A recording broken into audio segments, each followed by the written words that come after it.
আসসালামু আলাইকুম গাইস, তোমরা সবাই কেমন আছো? আশা করি সবাই ভালো আছো। তো আজকে আবার একটা ইন্টারেস্টিং ব্লগ নিয়ে চলে আসলাম। এর আগের দিন তোমরা দেখেছো যে আমি যে ব্লগটা দিয়েছিলাম তোমাদের সামনে, সেটা হলো যে আমরা জমিতে সার দিচ্ছিলাম, যে সার দেওয়ার পরে আমাদের জমিতে জল দিতে হবে। তো আজকে সেই জল দেওয়ার ব্যবস্থা করার জন্য আমরা দু ভাই মিলে ব্যবস্থা করতেছি। কারণ জল স্বাভাবিকভাবে আমরা মোটর দিয়ে ডাইরেক্ট দিব না, কারণ যদি আমরা ডাইরেক্ট জল দিই তাহলে মাটিটা একদম শক্ত হয়ে যাবে আর গাছটা বৃদ্ধি পেতে অনেকটা সময় লাগবে। তো সেক্ষেত্রে যাতে গাছটা কোনো রকমের কষ্ট না হয় এবং তাড়াতাড়ির মধ্যে সফল হয়, সে কারণে আমাদের ইস্তেমাল করতে হবে স্প্রিংকুলার। তো স্প্রিংকুলারের মাধ্যমে আমরা জল দেবো আজকে জমিতে। তো আমি আর ভাই মিলে যাচ্ছিলাম জমির দিকে।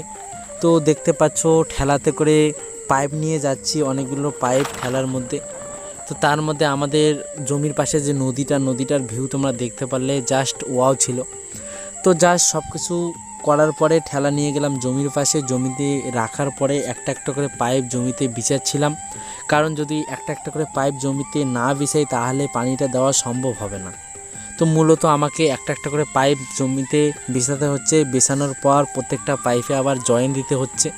কারণ যে পাইপগুলো মূলত তোমরা দেখতে পাচ্ছ সেই পাইপগুলো 20 ফুট লম্বা, এর থেকে বেশি না। তো সেক্ষেত্রে আমাকে যদি 20 ফুট করে পাইপ বিছাতে হয় তাহলে মোটামুটি অনেক কয়টা পাইপ বিছাতে হবে জমির মধ্যে। মূলত আমি সেই কাজগুলো তাড়াতাড়ির মধ্যে কমপ্লিট করছিলাম। আর একটা জিনিস তোমরা দেখতে পাচ্ছ যে আমি যে পাইপগুলো বিছাচ্ছিলাম সেই পাইপের প্রত্যেকটা জয়েন্টে আমাকে স্প্রিংকুলার লাগাতে হবে। তো সর্বপ্রথম আমি পাইপগুলো সর্বপ্রথম আমি বিছা কমপ্লিট করলাম। পাইপগুলো যখন বিছা কমপ্লিট হয়ে গেল তখন আমি স্প্রিংকুলারগুলো নিয়ে গিয়ে দাঁড় করাচ্ছিলাম। কারণ দাঁড় করিয়ে মাথা থেকে একটা একটা করে লাগিয়ে আসতেছিলাম। কারণ যদি আমি একটা মাথা থেকে না লাগিয়ে আসি তাহলে আমি মিলাতে পারবো না, তখন ওটা কোনোদিনও মিলবে না। তো আমি একটা একটা করে সেগুলো লাগাচ্ছিলাম খুবই ভালোভাবে। কারণ যদি ভালোভাবে না লাগাই তাহলে ওর নিচ দিয়ে জল বেরোবে, তখন ওই স্প্রিংকুলার দিয়ে কোনো রকমের জল বেরোবে না। তো সেক্ষেত্রে খুবই ভালো করে লাগাচ্ছিলাম যাতে সুন্দরভাবে হয়, একবারে যেন কাজটা আমার কমপ্লিট হয়, সে কারণে একদম সুস্থভাবে একদম কাজটা করছিলাম। তো এটা করার পর মূলত আমাদেরকে মোটর, এদিকে আমি পাইপ বিছা এবং স্প্রিংকুলার লাগাচ্ছিলাম, আর অন্যদিকে আমার ভাই যে আসলে আমার ভাই ওইদিকে মোটর লাগাচ্ছিল সেলোতে। কারণ ওইদিকে ভাই রেডি করছিল, আমি ওকে বললাম যে আমি এদিকে রেডি করছি, তুই ওইদিকে রেডি কর, তাহলে কাজটা তাড়াতাড়ির মধ্যে হবে। তো আমি আমার ভাইকে একবার ডেকে নিলাম, কারণ যে আমরা যে পাইপগুলো বিছাচ্ছিলাম ওইদিকে বেশি পরিমাণে দিয়ে দিয়েছিলাম, সে কারণে একবার টেনে নিলাম এইদিকে সামনের দিকে। তাহলে আমাদের স্প্রিংকুলারের মাধ্যমে যে আমরা পানিটা দেব বা জলটা দেব সেটা বাইরের জমিতে যাতে না যায়, প্রতিটা পানি যাতে আমাদের জমিতেই পড়ে। তো সেক্ষেত্রে এখন দেখতে পাচ্ছ যে আমরা মোটরটা রেডি করার জন্য এক্সট্রা করে পানি দিয়ে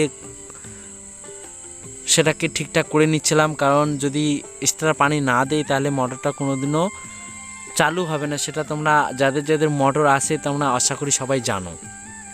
তো সেটা কমপ্লিট করার পর ভাইগুলো এখন লাইন লাগাবে। এখন কারেন্ট আমাদের অলরেডি এখানে রেডি করাই ছিল, শুধু লাগিয়ে দিলে হয়।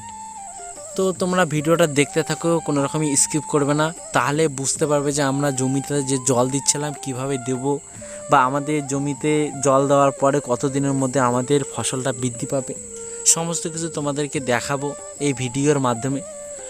তো সব কিছু রেডি করার পর ভাই এখন যে পাইপগুলো আমরা জমিতে বিছালাম সেগুলো ভালোভাবে মোটরের সাথে বেঁধে নিচ্ছিল, কারণ যাতে তাড়াতাড়ির মধ্যে হয় বা যাতে পরবর্তী আর কোনো রকমের বাঁধ দিতে না লাগে, সে কারণে খুবই যত্ন সহিত ভাই বাঁধ দিচ্ছিল। তো এইদিকে ভাইকে বললাম যে ঠিক আছে তুই মোটরটা এদিকে চালু কর, আমি এদিকে সামনের দিকে যাচ্ছি। কারণ যদি প্রথম রাউন্ডে পাইপগুলো অনেক দিন ধরে বাড়িতে পড়েছিল, যদি কোনো রকমের আবর্জনা পড়ে থাকে পাইপের ভিতরে তাহলে ওই স্প্রিংকুলার দিয়ে পানিটা বের হবে না বা জলটা বের হবে না। সেক্ষেত্রে আমি পাইপের যে নলটা আছে সেই নলটা আমি খুলে দিলাম, যাতে আবর্জনাগুলো সর্বপ্রথম আমাদের পাইপের মাথা দিয়ে বেরিয়ে যায়। তো এইদিকে দেখতে দেখতে আমাদের স্প্রিংকুলার চালু হয়ে গেল। দেখতে পাচ্ছ কত সুন্দর স্মুথভাবে বেরোচ্ছে। তো মূলত আজকের ভিডিও এতটুকুই। তোমাদের যদি ভিডিওটা ভালো লাগে থাকে লাইক করবে, শেয়ার করবে, কমেন্ট করবে, এবং যদি তোমরা ইউটিউব থেকে দেখছো তো সাবস্ক্রাইব করে আমার পাশে থাকবে, এবং যদি ফেসবুক পেজ থেকে দেখছো তাহলে ফলো করে পাশে থাকবে। তো নেক্সট ভিডিওতে কথা হবে, বাই।